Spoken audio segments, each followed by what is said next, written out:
Hello and welcome to personal finance bulletin money time. मैं हूं आपके साथ मीनू शर्मा और इस बुलेटिन में मैं आपको दूंगी आपकी जेब और जिंदगी पर असर डालने वाली पर्सनल फाइनेंस, बिजनेस और पॉलिसी से जुड़ी तमाम बड़ी खबरों की जानकारी।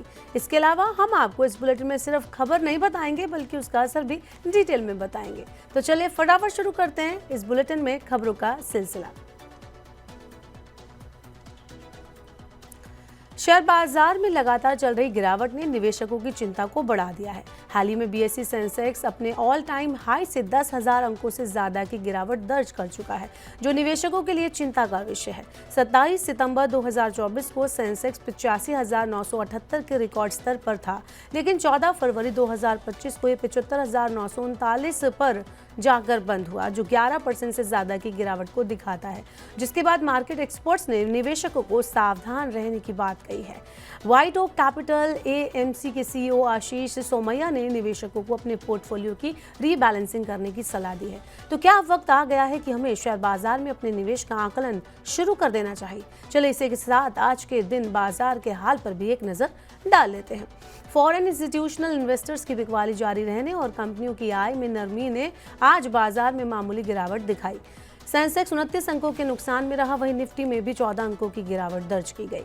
एक दिन की तेजी के बाद सेंसेक्स 0.04% की गिरावट के साथ 75,967 अंक पर बंद हुआ। कारोबार के दौरान एक समय ये 465.85 अंक तक लुढ़क गया था।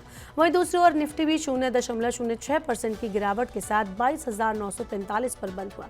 आज नुकसान में रहने वाले शेयरों में मुख्य रूप से IndusInd Bank, Mahindra and Mahindra, UltraTech Cement, Hindustan Unilever, Sun Pharma, Tata Consultancy Services, ITC और एशियन पेंट शामिल रहे। वहीं दूसरी तरफ फायदे में रहने वाले शेयरों में NTPC, Zomato, Tech Mahindra, Power Grid, Kotak Mahindra Bank और एचसीएल टेक शामिल है।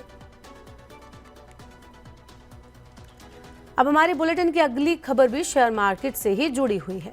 दरअसल एफआईआईज लगातार भारतीय शेयर बाजार में बिकवाली कर रहे हैं, लेकिन वो खरीदारी कहाँ कर रहे हैं, ये बड़ा सवाल बना हुआ है। तो आपको बता दें कि फिलहाल एफआईआईज के लिए चाइना ज़्यादा आकर्षक ऑप्शन बना हुआ है।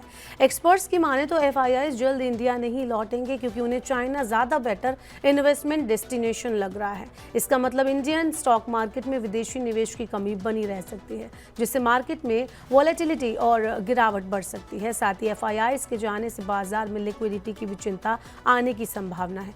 ऐसे में घरेलू निवेशकों को संभल कर अपने निवेश को डिसीजन लेने और सरकार को भी एफआईआईज को अट्रैक्ट करने के लिए नई पॉलिसी लाने पड़ सकती है। बात करते हैं गोल्ड की। गोल्ड को निवेश का बेहतरीन ऑप्शन माना जाता रहा है, लेकिन पिछले कुछ सालों में गोल्ड की खरीद में एक अलग पैटर्न देखने को मिल रहा है। दरअसल भारत में सोने के निवेश के रूप में लोग गोल्ड ज्वेलरी में बढ़ चढ़कर खरीदारी करते थे, लेकिन पिछले कुछ सालों में इस ट्रेंड में बदलाव देखा गया है, जिससे गोल्ड ज्वेलरी की खरीद में गिरावट आई है। वहीं दूसरी तरफ गोल्ड ईटीएफ्स में शानदार तेजी देखने को मिली है। बता दें कि 2022 से गोल्ड ज्वेलरी की खरीद में 7% की गिरावट देखी गई। वहीं इसी टाइम अवधि में, मतलब इसी समय के दौरान गोल्ड ईटीएफ की अगर हम बात करें तो उसमें निवेश 216% बढ़ा है। इससे साफ दिखाई देता है कि निवेशक फिजिकल गोल्ड की बजाय अब डिजिटल गोल्ड में ज्यादा रुचि ले रहे हैं। केंद्रीय वित्त मंत्री निर्मला सीतारमण ने बीमा कंपनियों को निर्देश दिया है कि वो बीमा पॉलिसीज के फ्री लुक पीरियड को वर्तमान में 1 महीने से बढ़ाकर 1 साल करें। आपको बता दें कि फ्री लुक पीरियड वो अवधि होती है जिसमें पॉलिसी धारक अपनी बीमा पॉलिसी की शर्तों की समीक्षा कर सकते हैं, और अगर वो इससे संतुष्ट नहीं है, उनको पॉलिसी पसंद नहीं आई, तो बिना किसी दंड के पॉलिसी रद्द भी कर सकते हैं। इस अवधि को 1 साल तक बढ़ाने से पॉलिसी धारकों को अपनी पॉलिसी की शर्तों को समझने और उनकी वित्तीय स्थिति के अनुसार निर्णय लेने के लिए ज्यादा टाइम मिल जाएगा। वर्तमान में पॉलिसी धारकों के पास पॉलिसी खरीदने के बाद इसे रद्द करने के लिए केवल 1 महीने का ही टाइम होता है। इसी सीमित टाइम में पॉलिसी की शर्तों को सही से मूल्यांकन और अन्य ऑप्शन से तुलना उनको करनी होती है, जो कि काफी कठिन हो जाता है। 1 साल का फ्री लुक पीरियड पॉलिसी धारकों को अपनी वित्तीय स्थिति में संभावित परिवर्तनों के अनुसार निर्णय लेने में सहायता करेगा, जिससे उनके हितों की बेहतर सुरक्षा होगी। ये कदम बीमा क्षेत्र में पारदर्शिता यानी ट्रांसपेरेंसी बढ़ाने और उपभोक्ता अधिकारों की रक्षा करने की दिशा में एक महत्वपूर्ण प्रयास है।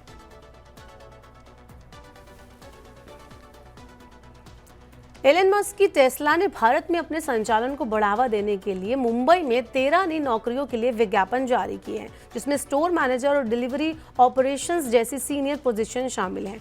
ये कदम एलॉन मस्क और प्रधानमंत्री नरेंद्र मोदी के बीच वॉशिंगटन में हुई बैठक के बाद आया, जिसमें भारत में टेस्ला की संभावित प्रवेश पर चर्चा हुई थी।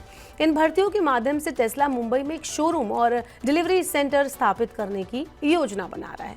इससे पहले अगर हम बात करें तो टेस्ला ने 2016 में भारत में अपने वाहनों के लिए प्री ऑर्डर डिलीवरी जो है वो शुरू की थी, लेकिन महंगे आयात शुल्क के कारण योजनाएं स्थगित हो गई थी। साथ ही आपको बता दें कि टेस्ला भारत में एक कम लागत वाली इलेक्ट्रिक वाहन यानी ईवी फैक्ट्री स्थापित करने पर भी विचार कर रहा है, जो स्थानीय बाजार और संभावित रूप से वैश्विक निर्यात के लिए किफायती ईवीज का प्रोडक्शन करेगी। ये पहल भारत में ईवी अपनाने को बढ़ावा देने के लिए किया जा रहा है।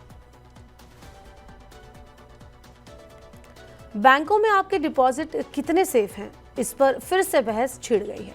न्यू इंडिया कोऑपरेटिव बैंक पर आरबीआई ने मोरेटोरियम लगा दिया है और बैंक का कंट्रोल अपने हाथ में ले लिया है, तो लाखों डिपॉजिटर्स फंस गए हैं। अब ये आपको पता होगा कि बैंकों में आपका 5 लाख रुपए तक का जमा सेफ है, या यूँ समझिए कि इसका बीमा होता है। DICGC यानी कि deposit insurance and credit guarantee corporation इस पैसे की वापसी पक्की करता है। लेकिन क्या 5 लाख रुपए की लिमिट काफ़ी है? ये सवाल पैदा हुआ है और अब सरकार ने कह दिया है कि वो 5 लाख रुपए के डिपॉजिट की सेफ्टी की लिमिट को बढ़ाने पर भी विचार कर रही है। Financial services secretary M Nagaraju ने ये बात कही है। साल 2020 में ही डिपॉजिट कवर को 1 लाख रुपए से बढ़ाकर 5 लाख रुपए किया गया था।